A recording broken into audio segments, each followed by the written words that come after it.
So candidate number 8, you pick question number 8. Your question is, kung tawaan kaw tsansa nga may istorya ang isa ka tawo, buhi man o patay, sino nga tawo kag ano ang habalon mo?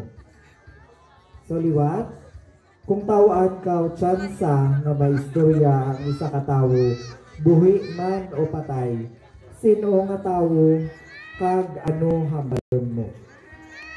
Si Tado. Si Tado.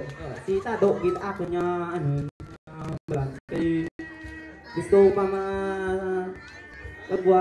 makagwa sa TV ka mahilwagit. Thank you. Thank you. Thank you. Maraming salamat. Thank you. So thank you. Candidate number 8.